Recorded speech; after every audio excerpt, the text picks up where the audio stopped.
il a fait sa séance de méditation, comme prévu, c'est bien passé. Et avant de partir, il dit juste attendez. Bon, déjà, si vous avez besoin, Stéphane donnera mes coordonnées. Je vous ai ramené un petit truc. Et là, il sort, il ne m'avait pas dit, il sort une espèce de valise avec du quartz et des pierres. Pas précieuses, mais des pierres. Ouais. Il est passé devant chaque personne, il dit tu peux choisir une pierre. Chacun choisit une pierre. Et en fait, il a créé une dette morale. C'est-à-dire qu'il t'a donné quelque chose. Et donc, la nature humaine fait que you want to give back. Considérez Dubaï et les Émirats pour lancer votre boîte. Le marché, bien sûr, en termes de people, n'est pas énorme par rapport à la France, puisque le GCC est plus petit que la France. Mais vous êtes dans une terre d'entrepreneurs où il y a une énergie incroyable, où il y a des licornes que je connais. J'ai eu la chance de rencontrer 4, 5, 6 licornes qui sont lancées ici, donc des gens qui sont lancés il y a quelques années. Et surtout, vous avez le bénéfice d'être entrepreneur dans un pays où il n'y a pas beaucoup forcément d'entrepreneurs. Donc, comment s'appelle le podcast ? Maman m'a dit. Maman m'a dit. Parce que depuis que je suis petit, c'est cliché, mais tout est vrai. Parce que je fais pas de storytelling, je raconte juste la vérité. Et je pense que ça se sent. Ouais. Et depuis que je suis petit, ma mère me dit que même si j'ai pas de capacité spécifique et qu'on n'a pas de réseau de base, je peux faire tout ce que je veux si je m'en donne les moyens. Et du coup, l'idée de base, c'était d'inviter des personnes qui ont, selon moi, le même état d'esprit. Voilà. Et le deuxième invité de ma chaîne, c'était ma mère. Wow. Mais vu qu'elle était trop stressée pour parler, qu'elle n'a pas du tout l'habitude, elle avait une liste de questions qu'elle voulait me poser. Et elle était comme ça avec sa petite feuille, mais voilà. Comment elle s'appelle ? Carole. Carole. Et elle habite où ? À Saint-Ouen. Bon, salut Carole alors de Saint-Ouen. Voilà. on dirait à la télé dans les jeux où ils disent bonjour à Carole. C'est trop bien. Tu sais que même avant que je sache qu'on allait être ensemble à la French Tech, parce que je ne savais pas, ouais. Quand la première fois que je t'ai entendu parler, et que j'ai entendu parler de toi, c'était quand... C'est Mathieu Stéphanie, Génération Do It Yourself. T'es passé ? Ouais. Je savais même pas. Je regarderai. Merde, non, c'est pas ça. C'est quand t'étais pas sponsor, mais mentor de la... French Chain. Parrain de la French Chain. C'est marrant. Des étudiants. Et ça m'avait pas mal marqué. Et je voulais demander à Laurence ton numéro. Ouais. Et en fait, ça s'est fait différemment. C'est marrant. Très marrant. Laurence Penet, qu'on salue aussi ici, qui est une nana extraordinaire à Dubaï. Je vais passer l'heure à faire les dédicaces. Mais ça va. Mais, merci beaucoup de prendre du temps déjà. Je sais que ça a commencé là ? Ouais, ça a commencé. Super. Ou si on commence Non, mais on y va, on attaque. Ce que tu fais maintenant, je pensais que c'était quelque chose de complètement nouveau dans ta vie. Et en fait, tu viens de m'apprendre que tu l'avais déjà fait précédemment. Tu peux nous parler de ça et après, on repartira peut-être un petit peu en arrière. Bien sûr. Alors, beaucoup de gens me connaissent sous la casquette tech, un petit peu. C'est ce que j'ai beaucoup fait durant ces 20 dernières années. J'ai fait beaucoup de buzz et de la tech. Et là, je me dirige vers quelque chose de renouveau. On ne va pas dire nouveau, mais de renouveau, qui est le divertissement. Et c'est quelque chose qui me tient énormément à cœur parce que c'est ce pourquoi j'ai l'impression d'être fait. Et ça, c'est vachement important parce que ce n'est pas un business.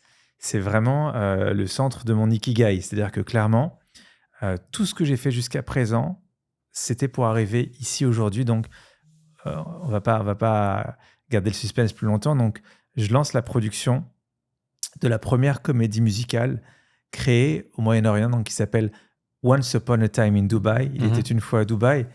Et ce qui est intéressant, c'est que Dubaï et les Émirats sont connus pour importer de la culture, donc faire venir Mariah Carey, les Backstreet Boys, etc. Et pas souvent pour exporter de la culture. Et l'idée avec ce projet, c'est qu'on est le premier produit culturel, l'arme de soft power un petit peu, pour faire rayonner Dubaï à travers le monde.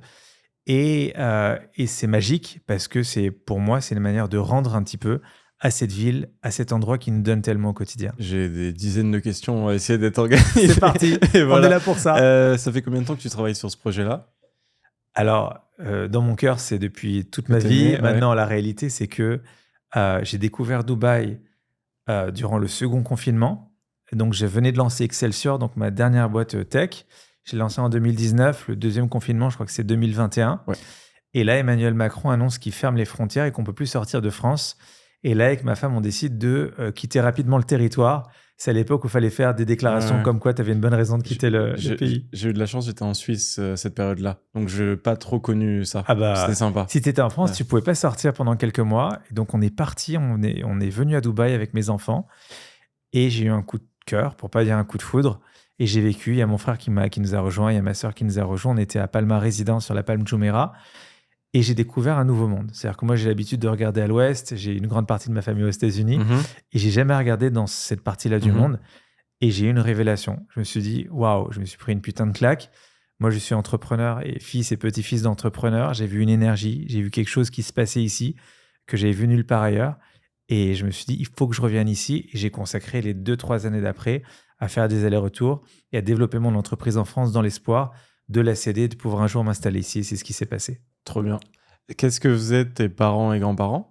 C'est une bonne question. Alors, mon grand-père, donc du côté de mon père, ça se passe en Tunisie, du côté de Tunis et Sousse. Et du côté de ma mère, c'était en Algérie. Mes parents se sont rencontrés en France. Mon père avait un groupe de communication, de publicité, d'impression. Et à côté de ça, il avait monté un des 100 premiers sites Internet en France qui s'appelait 123france.com, qui est un site de réservation hôtelière. Il avait découvert Internet en 96 chez nos cousins à Phoenix, en Arizona.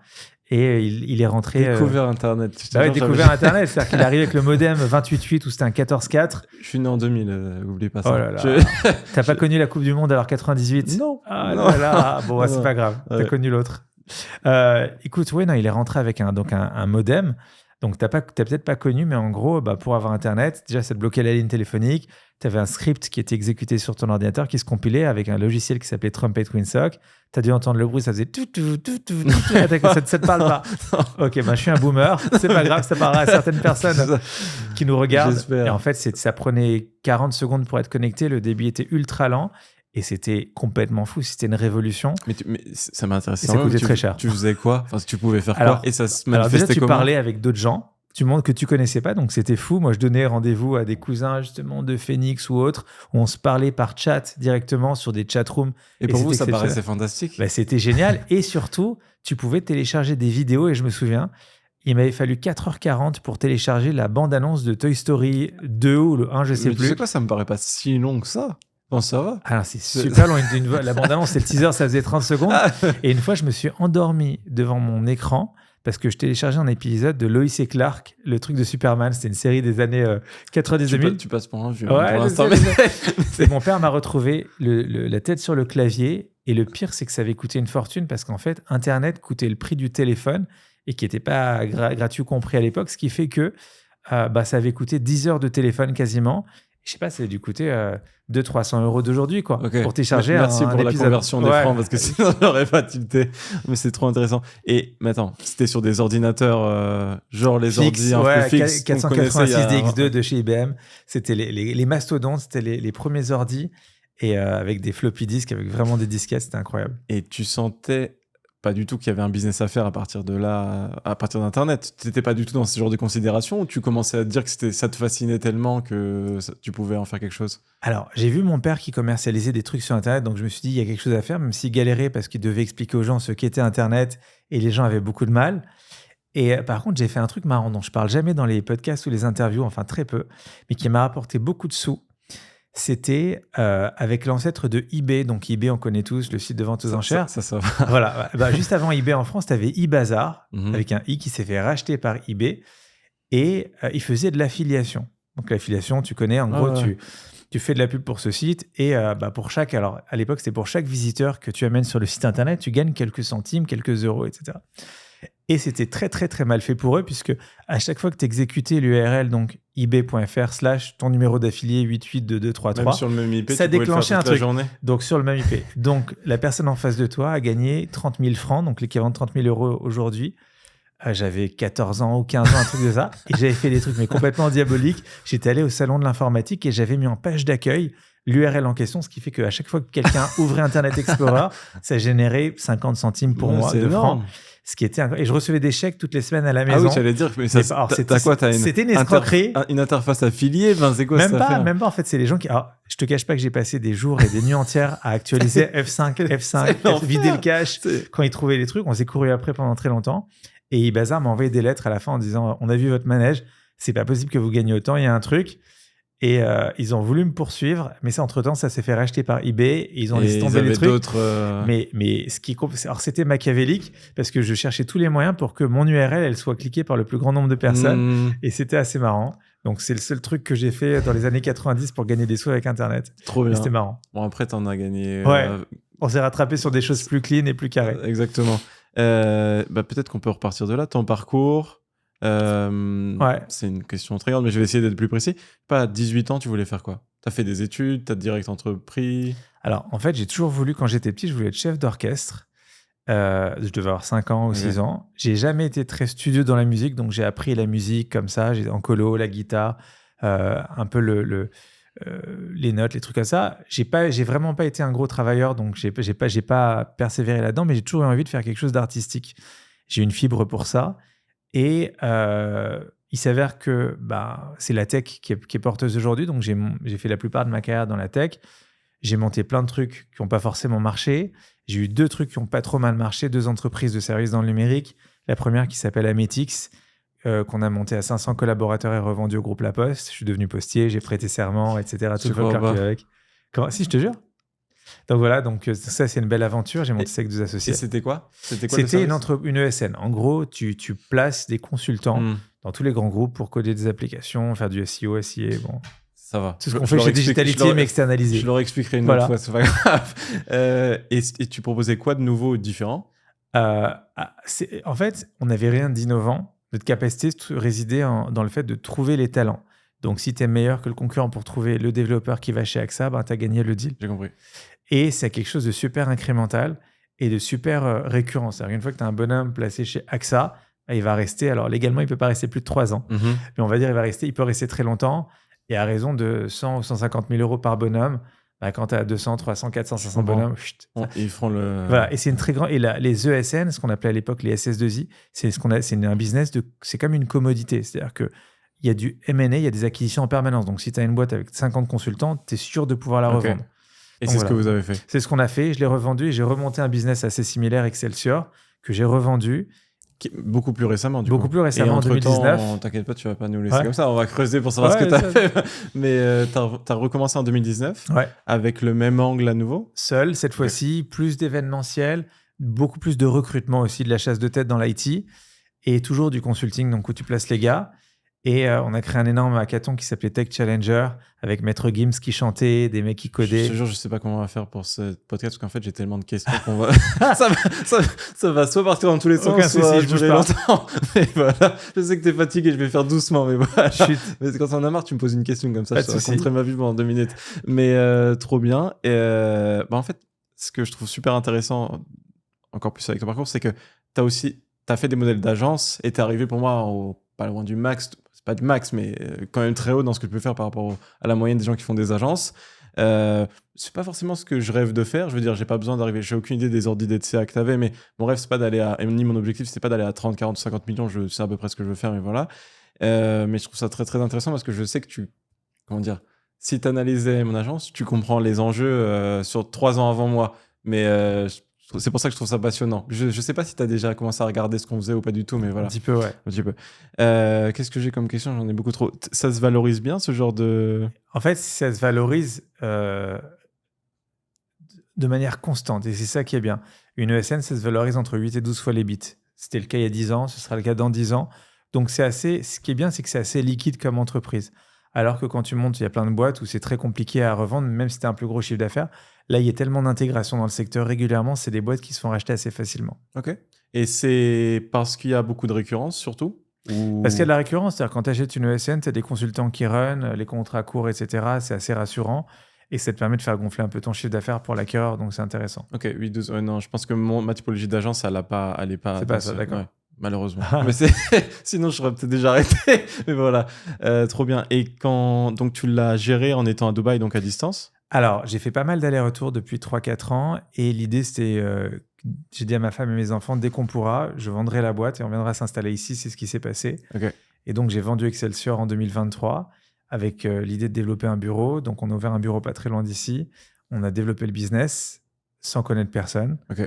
Et c'est assez marrant parce que quand j'ai mis la boîte en vente, je me suis pris énormément de portes dans la figure de gens qui acceptaient pas que le founder soit à des milliers de kilomètres, un petit peu de Paris.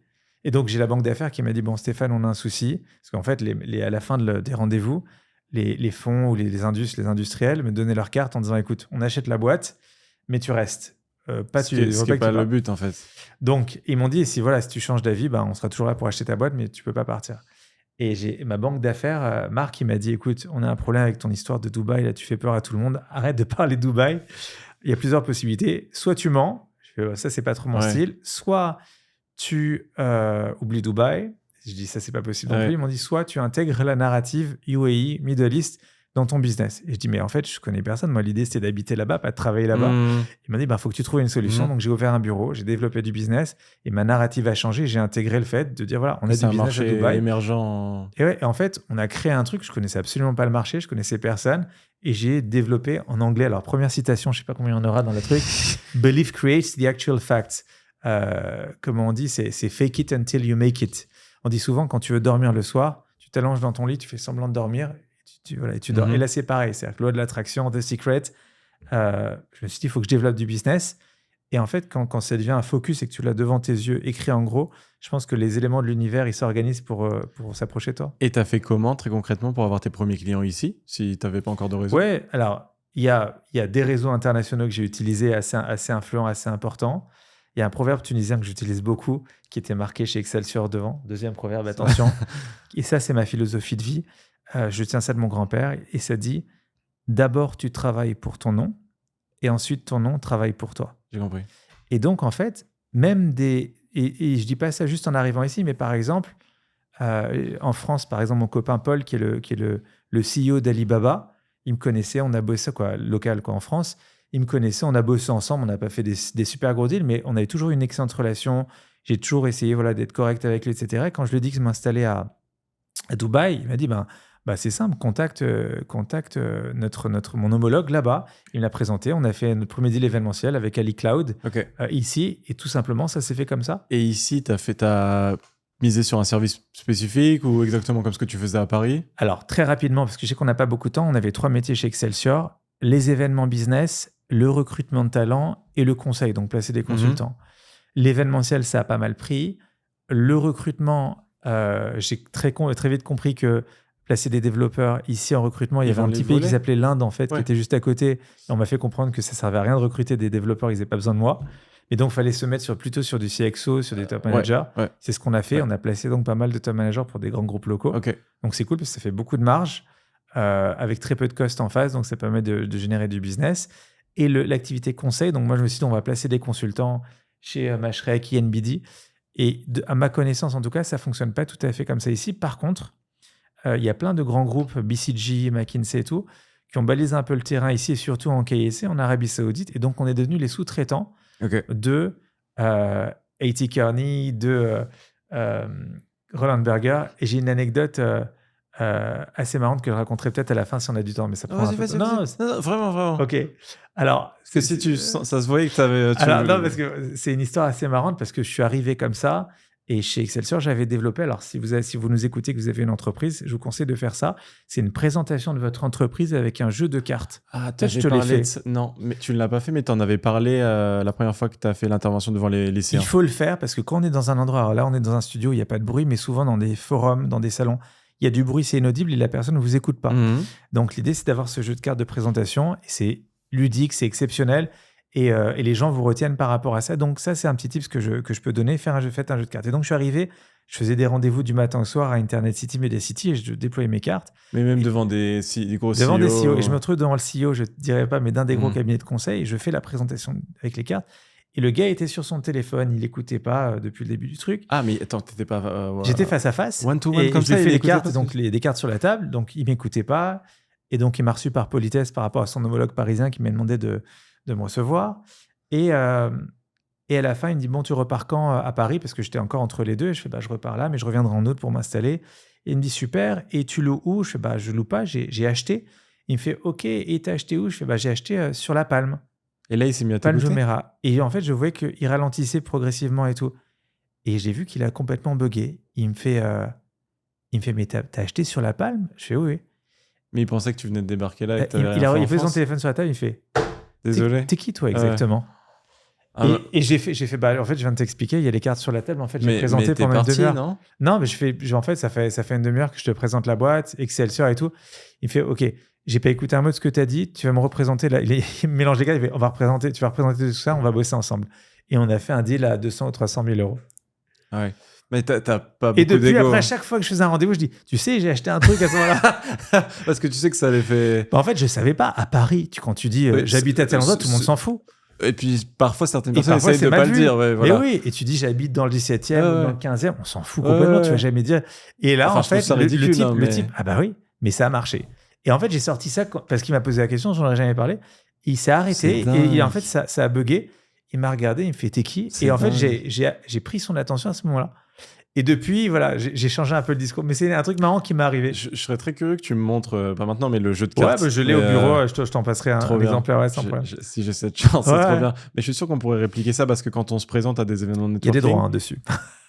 Je te taquine. Attention. Hein. Non, c'est très ludique. Et surtout, en fait, c'est l'axe de différenciation pertinent de Brabec. C'est-à-dire qu'en gros, un PowerPoint, tout le monde fait les PowerPoint, c'est chiant. Et il y a pas mal de défauts au PowerPoint. C'est-à-dire que quand tu fais Digitality en PowerPoint, personne ne va te... Alors toi, tu as la solution, c'est Loom, etc. Mais personne ne va te dire, reviens sur la slide 25 ou poliment, ils vont écouter et ils vont rien dire. Alors que quand tu as les cartes, les gens se l'approprient. Et Bien pour sûr. peu, nous, on avait fait ça avec les héros Marvel. Donc, alors, sans la licence, mais on avait des personnages. Allez hop, bon, ça c'est va. toi maintenant qui va. Et il disait, alors à la fin de la présentation, tu dis plus rien, et la personne dit, ok, donc tu fais ça, on va pas bosser ensemble, ça il oui, prend ça non, les- et les gens se l'approprient, ils disent ça oui. Et en fait, en temps normal, ils oseraient pas te dire, répète-moi ce que tu as dit, mais là, ils ont tout. Donc tu dis rien, tu laisses la présentation, et c'est marrant. Et ça marque énormément les esprits, et on a conquis, je pense, pas mal de cœur avec ça. Trop bien.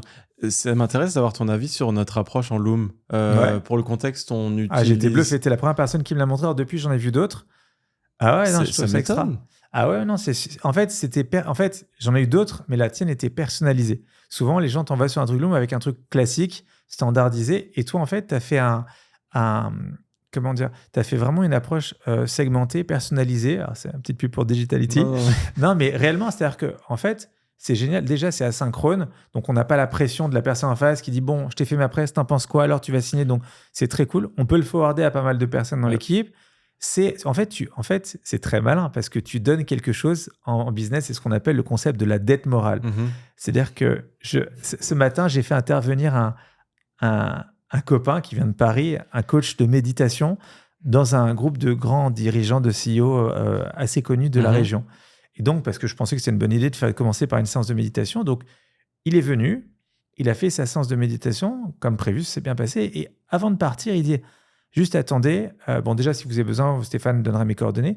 Je vous ai ramené un petit truc. Et là, il sort, il ne m'avait pas dit, il sort une espèce de valise avec du quartz et des pierres, pas précieuses, mais des pierres. Ouais. Il est passé devant chaque personne, il dit, tu peux choisir une pierre. Chacun choisit une pierre. Et en fait, il a créé une dette morale. C'est-à-dire qu'il t'a donné quelque chose. Et donc, la nature humaine fait que you want to give back.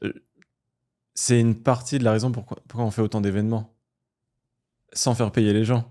C'est parce que j'adore le faire et que ça réunit du monde, mais je suis conscient de ça. Il y a les gens qui disent instantanément, psychologiquement, c'est normal de lui rendre, et il y a d'autres gens qui diront, même d'un point de vue moral, avec tout ce qu'il fait pour la communauté, il faut le faire bosser ce type-là d'une manière ou d'une autre. Il donne tellement, c'est juste en fait, c'est faire. Et moi, j'ai eu plein de gens comme ça qui m'ont rendu.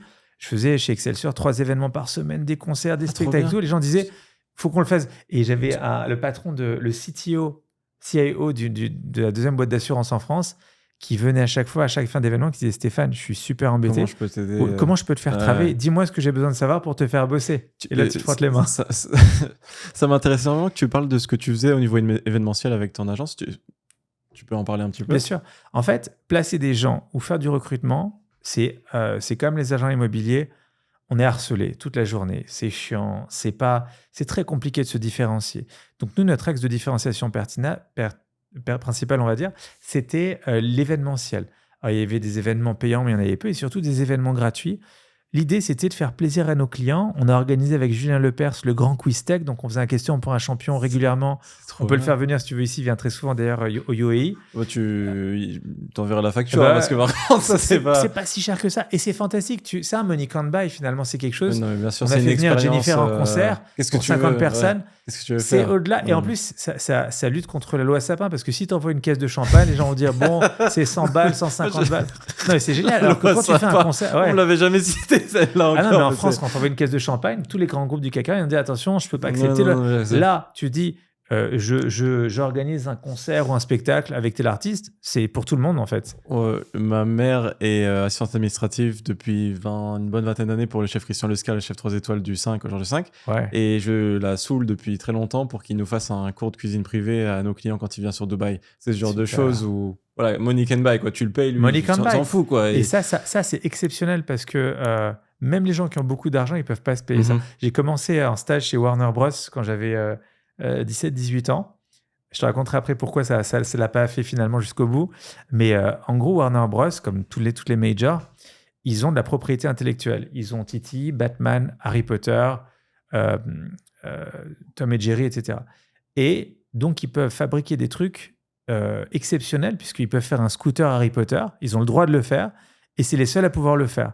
Donc, ils peuvent t'offrir dans un concours un scooter Titi ou Harry Potter et tu auras un exemplaire unique. Donc, tu peux avoir les millions de dollars. Tu n'auras pas ce scooter-là parce que c'est le seul autorisé, quoi. Et tu monétisais comment? Enfin, ok, tu organisais ces événements-là. Tu les monétisais avec du sponsoring ou c'était... Très peu. Okay.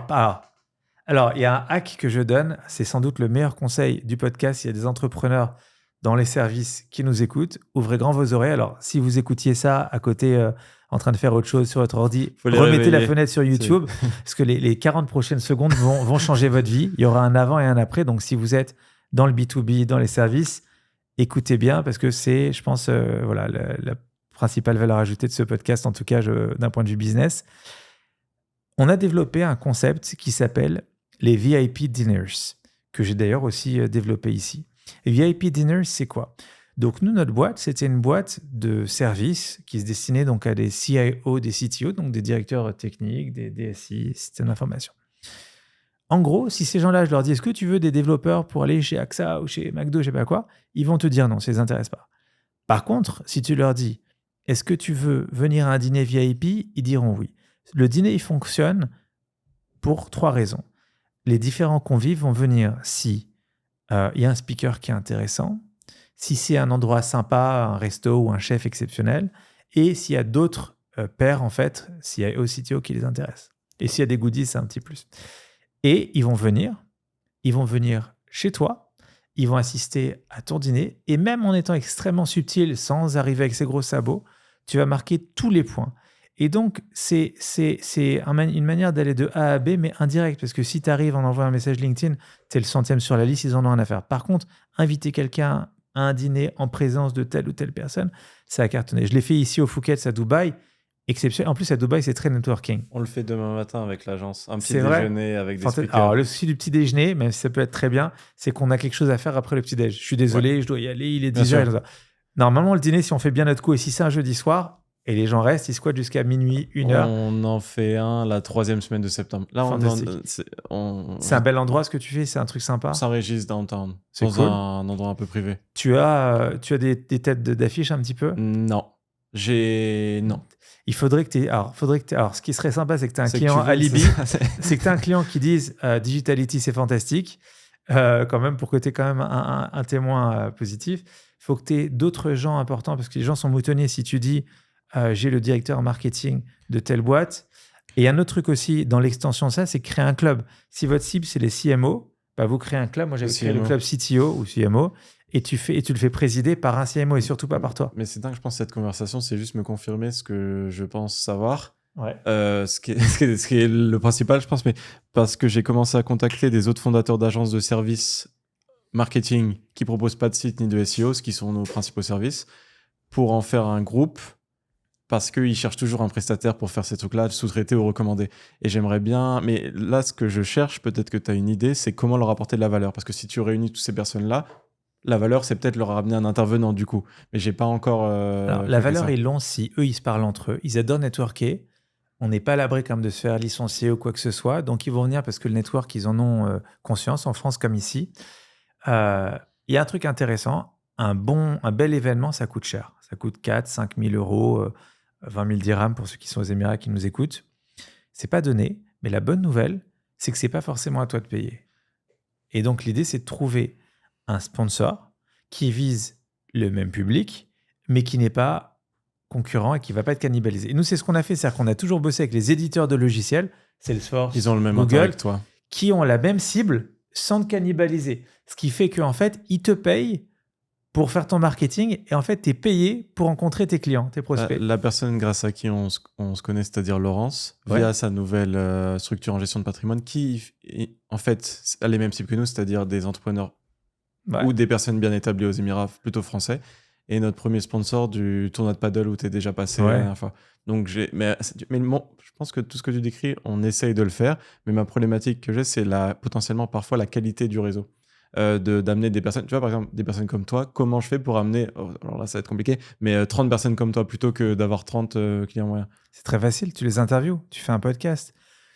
Tout le monde, surtout ici un peu en France et surtout aux Émirats, les gens ont besoin de visibilité, ils ont tous un bon fond de vanité. Offrir une interview à quelqu'un, je ne vais pas demander le coût de cette interview, mais ça ne coûte pas très cher par rapport au return sur investissement. Et en fait, ce que ça m'a coûté d'organiser, je le dis tout le temps. Mais c'est super intéressant parce que j'encourage mes clients à le faire. Le studio, 1 heure, 450 dirhams, montage, une centaine de dollars, la miniature, une cinquantaine de dollars, et c'est tout. En régie, si vous pouvez lui offrir un petit peu quelques interviews pour ce qu'il vient de faire, parce que c'est plutôt cool, tout le monde ne le fait pas. En tout cas, interviewer quelqu'un pour qu'après il le mette sur LinkedIn, même si personne ne va regarder son interview, tu lui as fait un cadeau exceptionnel, ça lui permet d'exister auprès de son réseau, de faire passer des messages. Surtout quand tu n'es pas le PDG d'une boîte, toute personne te tend le crachoir finalement. Donc, quand tu es CMO, CTO, CIO, etc., c'est une valeur incommensurable. Donc, finalement, en faisant ça, ça, c'est la technique d'Hervé Bloch en France. Ce n'est pas la mienne, c'est Hervé Bloch qui faisait ça, donc les Big Boss, qui a créé tout un truc d'événements. Il y a 10 ans, comment il faisait pour avoir donc, des Big Boss après ces événements? Il avait, alors, ça ne marcherait pas ici parce que tout est trop automatisé, mais il avait son caméraman qui s'appelle John Teboul, que je salue, qui venait avec lui, qui filmait le gars pendant 1 heure. Donc voilà, salut Stéphane, comment ça va? Donc il faisait l'interview. Et à la fin de l'interview, le caméraman avait la consigne de ranger son matériel en 30 minutes et d'être super lent pour que Hervé puisse embrayer avec une conversation. Et donc, la personne était gênée, ne voulait pas quitter la pièce, donc tout n'était pas rangé. John devait dévisser, revisser, dévisser, ce qui fait qu'Hervé crée un contact incroyable. Je ne comprends pas comment on arrive à cette conversation parce que c'est exactement ce qui est arrivé avec un invité dont je te citerai le nom la semaine dernière. Okay. Et on est resté à discuter 1 heure après. Alors que j'avais jamais réussi. S'il nous regarde, il saura que tu as essayé de le J'avais jamais réussi à Non, mais je ne l'aurais pas demandé. C'était juste lent, je ne sais pas pourquoi. Alors que j'avais jamais réussi à déjeuner avec lui. Et du coup, il m'a proposé d'aller dîner chez lui une prochaine fois avec des personnes que je n'aurais pas pu toucher. Mais cette conversation, je pense qu'elle va... Tu crées du lien. En fait, c'est simple. On a tous l'impression, quand on envoie un mail LinkedIn, la personne va forcément tomber amoureux de notre projet et devenir client, voire quand on essaye, on envoie 1000 messages et il y en a un qui va... En fait, les gens s'en foutent. Non, mais c'est vrai, c'est l'équipe Digitality qui écoute. Envoyer 15 000 messages LinkedIn pour vendre du Digitality, tout le monde s'en fout. Vous n'avez pas quelque chose de suffisamment différent. Alors, moi, je connais Paul, c'est quelqu'un d'exceptionnel et je cautionne et vraiment... Et juste, cher pour dire ça. Je vais vous dire quelque chose, parce que si je vous dis qu'il est exceptionnel, que c'est le plus fort, vous allez me dire c'est fantastique. Je vais vous donner une qualité qui ne peut pas être achetée ou achetable. C'est quelqu'un d'extrêmement intègre. Et ça, c'est quelque chose qu'on ne peut pas dire commercialement. Je dis ça pourquoi? Donc, il gérait un petit peu l'IT d'un concours dont j'étais parrain il n'y a pas longtemps sur la French Chain. Et donc, il y a des jeunes qui pitchaient un projet. Et c'est marrant parce qu'au moment des votes, il y a quelqu'un qui a grugé. Bon, il n'y a pas un gros enjeu non plus, hein. C'est pas l'Eurovision ou la Starac, mais c'était pas très cool. On s'est réunis donc avec Paul et les autres, on s'est dit qu'est-ce qu'on fait? Bon, on essaie d'être le plus juste possible malgré la tricherie, et ça aurait pu s'arrêter là. Et au moment de reprendre la parole devant tout le monde, Paul a pris ses cojones, il a pris le micro et il a dit voilà, écoutez, il y en a qui ont triché, je trouve pas ça très correct, tout le monde a bossé pour ce projet, et il a tenu un discours. J'étais sur les rotules sincèrement, parce qu'il faut avoir les cojones quand même de dire ça à ce moment-là. Là, je le fais très mal, mais en gros, il a des valeurs, je ne le connais pas très bien, mais il a des valeurs humaines incroyables. Techniquement, je suis sûr qu'il est très bon, comme beaucoup d'autres, mais en tout cas, l'intégrité, c'est quelque chose qui est assez exceptionnel, qui est plutôt rare, et chez ce garçon, je pense que c'est présent, et donc, rien que pour ça, ça mérite je pense, le coup de lui donner sa chance. Merci. Je le pense sincèrement. Merci beaucoup. J'ai plein de questions à te poser, mais si on peut repasser sur je sais pas si c'était déjà filmé à ce moment-là quand tu disais ce que tu avais fait sur ta première comédie musicale. Ah oui, j'ai eu la chance en fait de commencer cette aventure comédie musicale il y a plus de 10 ans avec un truc qui s'appelait Robin des Bois, qui a été joué par Matt Pokora, qui a fait quasiment 1 million de spectateurs. Je peux raconter l'anecdote, mais c'est marrant. Je vendais des services vocaux interactifs pour une boîte qui s'appelait d'Alénis qui a été vendu à Natixis avec mon copain Jean-Baptiste Descroix-Vernier qui est devenu prêtre. C'était le PDG de cette boîte. C'est dingue. C'est le premier PDG qui est devenu prêtre, qui est maintenant dans la Dombe et je le salue. Et il fait partie du mouvement catholique gallican. Et j'étais à son ordination. C'était juste quelque chose d'exceptionnel. C'est un très, très bon copain. Et dès que j'ai besoin de conseils, d'ailleurs, je me tourne souvent vers lui. Et donc, Jean-Baptiste, donc à l'époque où il était encore PDG, il m'avait recruté. Je ne savais pas vraiment pourquoi, et lui non plus. Je vendais des services vocaux interactifs. Donc, vous appelez le 38 12 12 et vous rencontrez l'amour ou vous appelez Nico sur je ne sais pas quel plateau. Et à un moment, je me retrouve en face de Roberto Ciurleo, ancien directeur des antennes d'énergie pour Goom Radio. Donc, il avait levé 10 millions de dollars. Il voulait tuer Énergie. L'histoire a voulu que Énergie le tue et qu'il ait grillé ses 10 millions de dollars. Mais là, ça n'allait pas très bien. Et à la fin donc, du rendez-vous, je lui dis, voilà, je t'ai apporté les contrats si tu veux des services vocaux interactifs. Et là, il me fait, baby, c'est super, j'adore ce que tu as à vendre. Alors, j'avais 30 pages de contrat. Il signe le contrat sans le regarder en me parlant. Il dit, oh, tu m'inspires confiance, bébé. Alors, il appelle tout le monde bébé. J'ai jamais vu ça. Alors, bébé. Mais il est italien? Ouais, il est italien. Okay. Hey, baby, il appelle. Hey, baby, c'est super. Et donc, j'étais cool, je suis en confiance. Et je savais qui c'était. Et moi, j'avais 25 balais. Et ouais, ça date. Et je sors à la fin du rendez-vous de ma besace, je sors une maquette d'un truc qui s'appelle La Voix des rêves, qui était une comédie musicale que j'avais écrite. Et je lui dis, voilà, Roberto, tu as été les oreilles d'énergie pendant des années. Tu avais droit de vie ou de mort sur la musique en Europe. Qu'est-ce que ça vaut ce que j'ai écrit? Et il me dit, on se voit dans 2 semaines au Murat, qui est le café dans le 16e à Paris. Je vais te dire ce que j'en pense. 2 semaines après, on se retrouve là. Il me dit, j'ai une bonne et une mauvaise nouvelle à t'annoncer. Et je lui dis, on va commencer par la mauvaise. Il me dit, la mauvaise, c'est que c'est à chier. Ouais. Ça veut dire quoi à chier? Il me dit, non, ne te méprends pas, il y a des trucs bien, mais tu es loin des standards, en fait. Tu peux pas passer à la radio. C'était quoi, la radio? C'était quoi le... C'était à la base, lui, c'était un ancien d'énergie. Okay. Et il me dit, t'es très loin des standards, on voit que tu as mis du cœur. Mais je veux dire, le livrable, c'était quoi que tu avais produit? J'avais fait 4 chansons en studio, okay. Ce qu'on appelle un EP, quoi, un mini-album. Tu chantais? Alors non, je chantais pas, mais j'avais composé, écrit, arrangé, on avait enregistré ça avec des chanteurs. Moi, je trouvais ça génial, mais je connaissais personne dans le milieu. Et lui me dit, ça, c'est la mauvaise nouvelle. Je dis, OK, et c'est quoi la bonne nouvelle? Il me dit, la bonne nouvelle, c'est que tu vas quitter ton job là, de responsable de services vocaux interactifs et on va produire une comédie musicale. On a été chez Virgin Megastore. Alors, il y en a à Dubaï, il y en avait à Paris à l'époque. Et là, je tombe sur le bouquin de Robin des Bois, je lui tends et Rest is History, c'est devenu un des plus gros succès des comédies musicales à la française. Et donc, ça, c'est une aventure qui date d'il y a 10 ans. L'aventure, c'est pas forcément bien terminée. À la suite de ça, j'ai monté 2 super boîtes dans la tech et me revoilà avec Once Upon a Time in Dubai dans ce que j'ai vraiment envie de faire. On peut aller là-dessus? Bien sûr, complètement. Ce sera officiel dans quelques jours. On attendra de toute façon ouais, que ça sera. Tu peux nous en parler? Ouais. En fait, ce projet, il est complètement fou parce que on n'est pas au bon endroit. Mais en fait, pour ceux qui nous écoutent et qui sont en France, ils se disent, bon, il lance une comédie musicale, on envoie tous les 4 matins à Paris.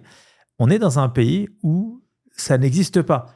Et pas parce que c'est interdit, c'est juste que personne ne l'a fait. Donc, imaginez un retour en arrière en 98, t'étais pas né, au moment où Charles Tallard lance Notre-Dame de Paris, ou encore 10 ans auparavant, quand Michel Berger lance Starmania. Et ben, on est à ce moment-là de l'histoire, en ce moment à Dubaï. Okay. Donc, moi, j'arrive avec mon truc en disant comédie musicale. Les gens se disent, mais c'est super, personne n'y a jamais pensé.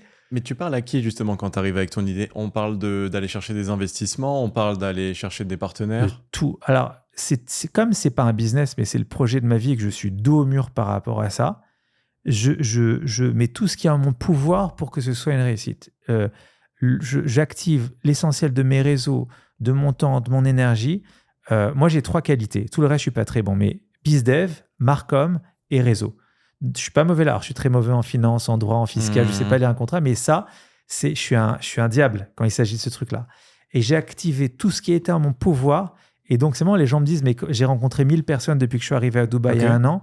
J'ai eu la chance de rencontrer 500 ou 600 PDG de grands groupes, des gens assez haut placés, etc. Alors ici, ce qui est bien, c'est que les gens, par saut de puce, te connectent.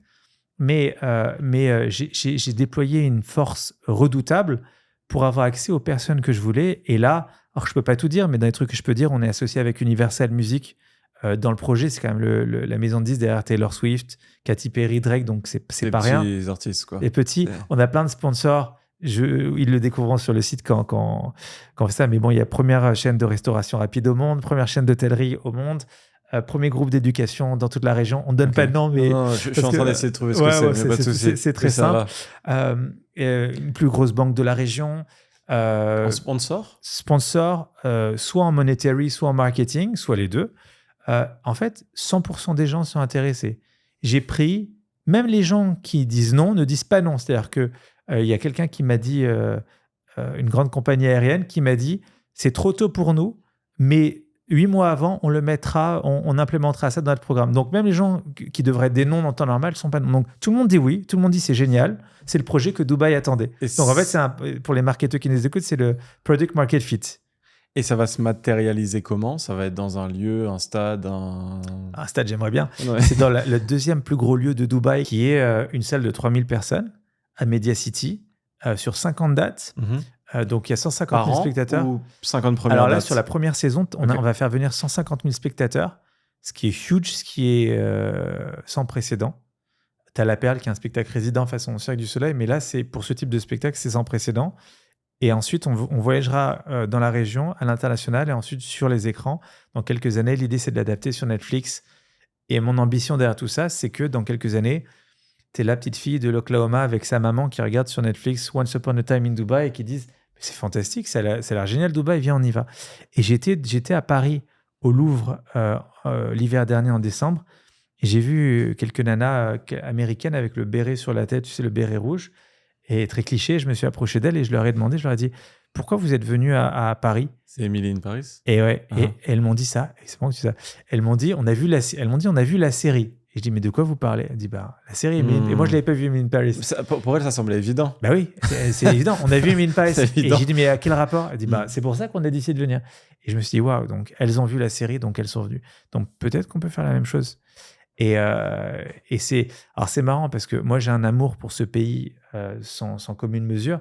J'ai mon copain Raza Jafar, qui est un des plus gros promoteurs d'ici, de Dubaï. Il a fait le Palazzo Versace, etc. Et quand je lui ai raconté, il m'a dit « Why do you want to do Once Upon a Time in Dubai ?» Et je lui ai dit « Because I want to give back, I want to give back, I want to give back. » Et il m'a dit « Regardez, dit You want to give back, but you just arrived. » Et j'ai trouvé ça très drôle. Pourquoi tu veux rendre alors que tu viens juste d'arriver? Et en fait, Dubaï te procure cette énergie où tu te sens reconnaissant et tu as envie d'apporter ta petite pierre à l'édifice. Et qu'est-ce que tu apprécies spécifiquement ici? Il y a des choses qui t'ont marqué, choqué, tout? Tout. L'énergie, le dynamisme, l'ambition, le sourire.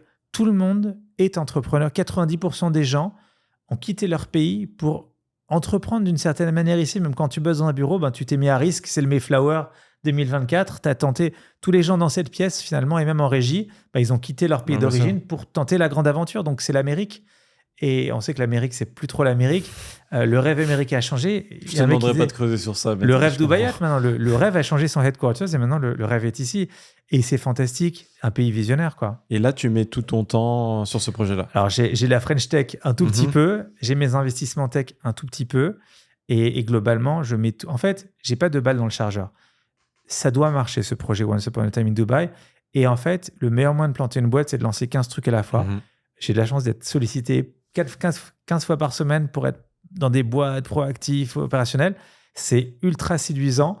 Mais le truc, c'est que là, c'est le projet de ma vie, en fait. C'est très, très... On parle pas... J'aurai le temps après, soit de rejoindre un grand groupe encore, soit de remonter une boîte de service. Mais là, en fait, c'est quand tu passes le permis de conduire, en France en tout cas, on t'apprend l'onde verte. L'onde verte, c'est quand tu as tous les feux verts et qu'il faut tracer. Et là, on est dans un couloir et tout est vert. Et donc, il faut foncer parce que... Tu te dis que c'est maintenant ou jamais. C'est maintenant. Il faut aller très vite parce que... Et en plus, là, aujourd'hui, j'ai vu le PDG de Meta dans la région hier, le PDG de Google. J'étais avec... Tous les gens disent, c'est incroyable, on y va, tu as notre soutien, tu as notre... Waouh! Le gouvernement nous aide. Dès que j'ai un besoin d'un contact, le gouvernement dit, on va te mettre en relation. J'ai jamais vu ça en France. C'était plus l'inverse. Même le maire me met pas en relation avec les acteurs locaux. Avec son assistant. Ouais, c'est ça. Je vois. Tu parlais de quelque chose que je voudrais un peu creuser, c'est tes investissements dans d'autres entreprises. 53 startups. Trop bien. Tu peux nous en parler. Bien je sais pas sous quelle langue tu veux. Ouais, c'est organisé en 3 groupes. Le premier, c'est via Side Capital, dont j'ai le plaisir d'être partners. Smart Investment for Disruptive Entrepreneurs. Donc, il y a un mauvais jeu de mots avec Seed parce qu'on investit en amorçage. Chaque mois, des tickets entre 400 et 600 000 euros, 2 fois par mois. Si vous avez une boîte qui a de l'attraction en France, mais peut-être même pas forcément, peut-être dans le monde entier, n'hésitez pas. Le boss s'appelle Renaud Guilherme, celui qui dirige ce fonds. Il est super talentueux. Il avait fondé V-Dressing à l'époque et le fonds est exceptionnel. Et le fonds a vendu certaines boîtes à des GAFAM et c'est juste exceptionnel. Trop bien. Et ça se passe comment? C'est surtout des entrepreneurs et vous financez le fonds? On finance au cas par cas, c'est des club deals. Ok. Donc ça c'est side. Moi, j'ai monté un fonds de Media for Equity qui s'appelle Altis Media Ventures, qui est affilié. Altis. Et après, j'ai des trucs en propre, en direct, quand j'ai un coup de cœur. Je suis tout petit actionnaire dans une boîte que j'adore. Alors, je fais de la publicité parce que déjà, c'est mon frère et en plus, c'est une super boîte. Au hasard. Mais bizarrement, c'est une des plus belles boîtes dans lesquelles j'ai investi puisqu'il s'agit de Didomi, DIDOMI, boîte internationale, donc ça concernera tout le monde. Si vous regardez le Figaro.fr maintenant ou le Monde.fr, vous allez en bas dans les cookies, j'accepte, je refuse, et c'est sa boîte qui est derrière. Ils font ça sur des millions de sites internet à travers le monde. C'est obligatoire, c'est pas toujours marrant, mais c'est la régulation. Et c'est une boîte, je peux pas donner les valorisations, mais ils vont passer licorne dans pas longtemps, c'est juste incroyable. Ah ouais, Et c'est ton frère qui l'a fondé? Il fait partie des 3 cofondateurs, Ok. mais je suis très très fier. Et moi, je suis rentré au tout début de cette aventure, genre dans un bridge au bout d'1 an et demi, 2 ans, et c'est incroyable. Mais au-delà de ça, je suis très fier parce que c'est mon petit frère Raphaël qui a monté ça. Et ça représente combien de ton temps, là, cette partie investissement? Alors, je veux dire, en c'est fait, très je me rends compte délégué, que t'as un j'aide report les par boîtes semaine. quand elles sont sur la piste de décollage. Là, en ce moment, j'aide énormément une boîte qui s'appelle l'agence Gust à Paris, qui fait de l'influence et qui fait aussi du vidéo fake out of home. C'est les vidéos qu'on voit maintenant beaucoup sur Instagram. Donc là, je passe pas mal de temps avec eux. Et quand ils n'auront plus besoin de moi, c'est un peu comme Mary Poppins qui disparaît une fois qu'elle a fait sa mission.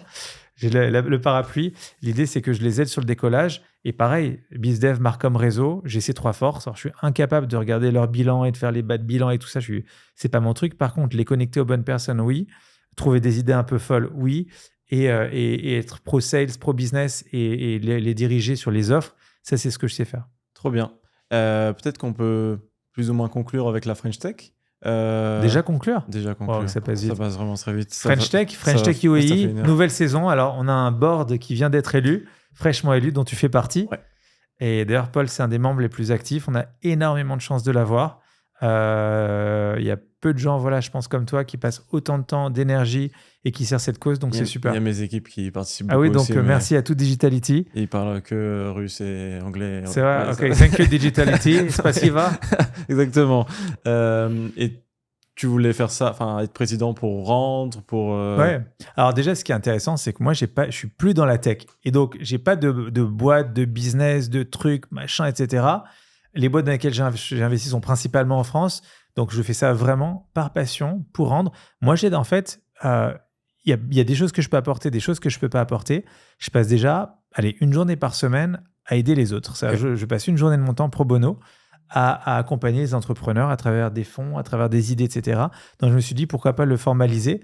Et la French Tech, alors, c'est bien sûr pas que ça, mais c'est aussi aider les entrepreneurs à s'implanter dans la région, français ou pas français, ou francophone ou francophile, connecter les boîtes. Alors, on se dit souvent que la mission principale de la French Tech, c'est connecter les boîtes françaises et UAE dans la tech. Ça, je le fais toujours avec plaisir. Faire des événements, ça me tient à cœur. Et voilà, donc c'est tout ce que j'aime bien faire.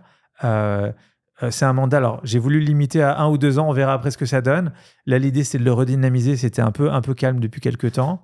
Et t'es très politiquement correct en disant ça, mais voilà. C'était calme, mais là, l'idée, on a une bande sympathique et c'est de faire des trucs bien. On est ultra sollicité, soit pour s'implanter sur le marché, soit pour lever des fonds via le GCC.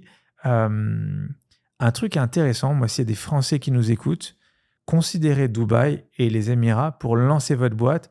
Le marché, bien sûr, en termes de people, n'est pas énorme par rapport à la France, puisque le GCC est plus petit que la France.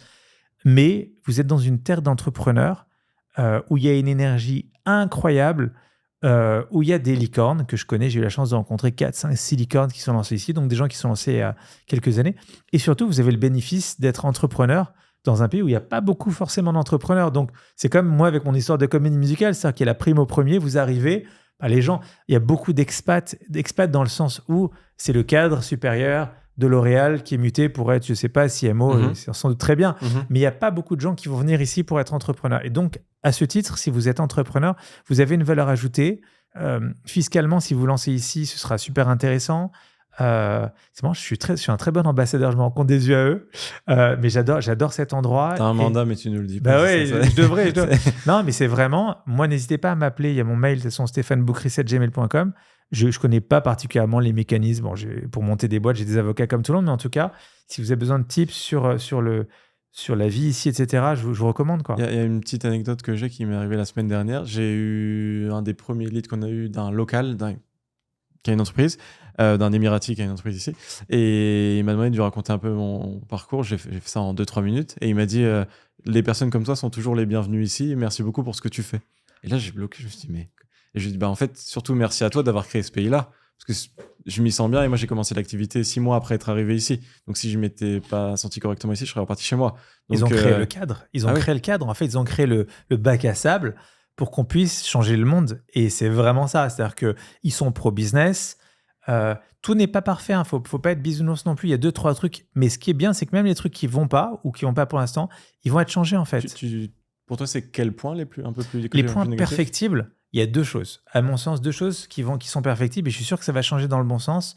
Le premier, c'est le trafic pour venir ici, autoroutier.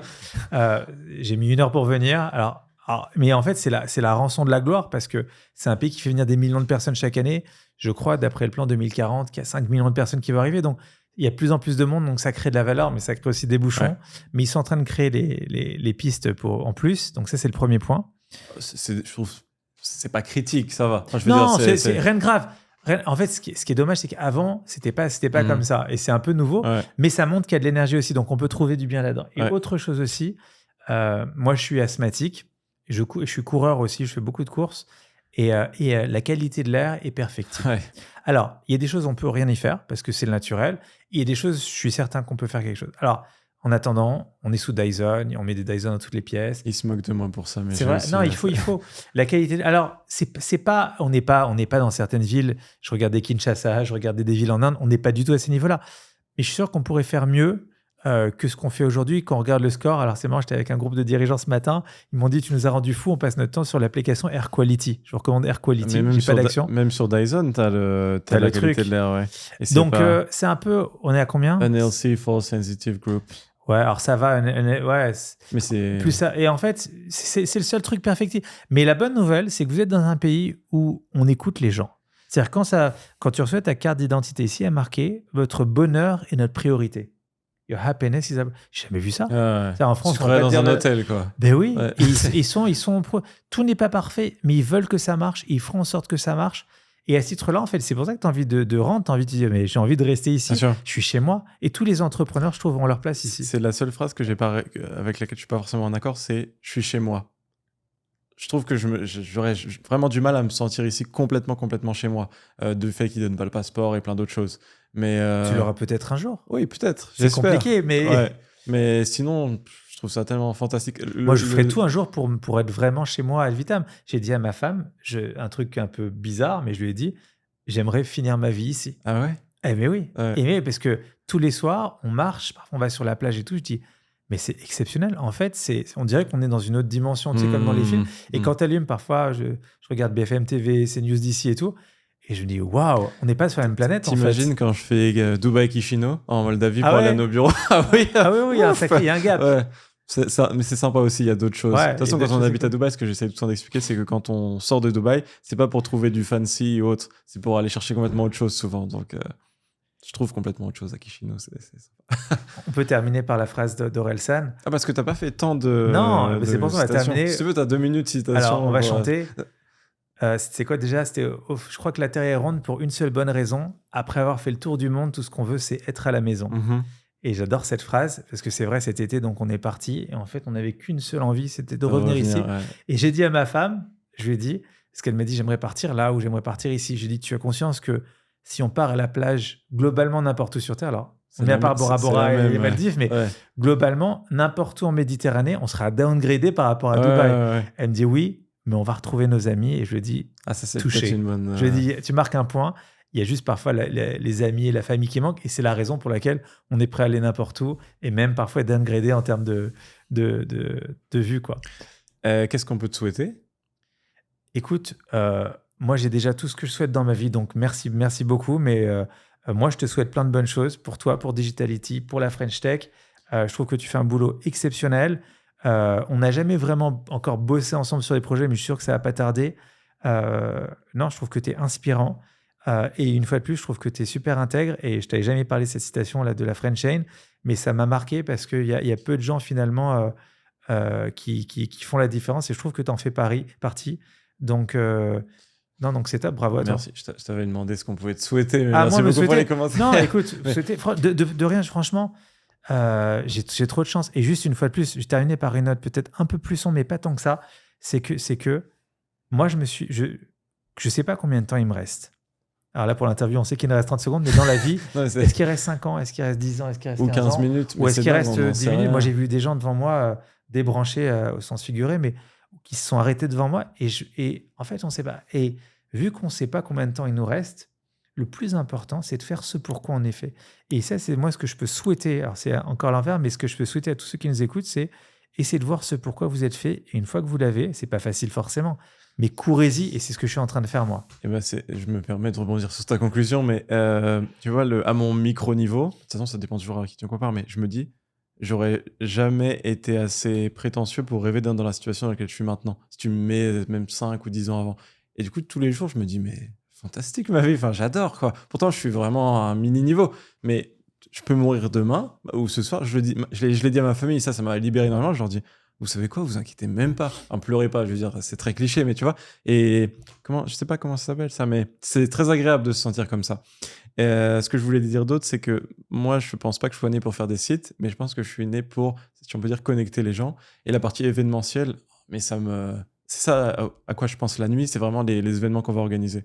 Donc j'essaie de creuser là-dessus et c'est On pour va ça en que reparler parce qu'il y a beaucoup de choses à faire. Nous, on avait créé le meilleur dev de France. C'est en France le plus gros hackathon d'Europe. Trop bien. Je trouve qu'il y a des trucs à faire ici avec l'école 42 à Abu Dhabi. Il y a plein de choses à faire. Ouais. Mais c'est génial de connecter les gens. Et comme on disait, d'abord tu travailles pour ton nom, ensuite ton nom travaille pour toi. Le fait de connecter les gens, même sans rien attendre en retour, ça te revient, mais fois 10 000. Tu reçois des coups de fil de nulle part de gens qui veulent t'aider. Quand tu es bon avec les gens, moi je crois beaucoup au karma, la loi de l'attraction, les choses te reviennent d'une manière ou d'une autre. Merci pour cette conclusion-là. Super, c'était un plaisir. Merci à bientôt. beaucoup. Tu fais plus youtubeur que moi, mais c'est Ouais. vrai qu'il faut dire Et surtout, laissez un abonnez-vous et commentaire en machin. bas, c'est ça qu'il faut dire. Et suivez. mettre un like et comme Et ça. n'hésitez pas, un petit mail, stéphaneboucry@gmail.com. Ajoutez-moi sur LinkedIn et je serai très heureux de vous rendre service si je peux le faire.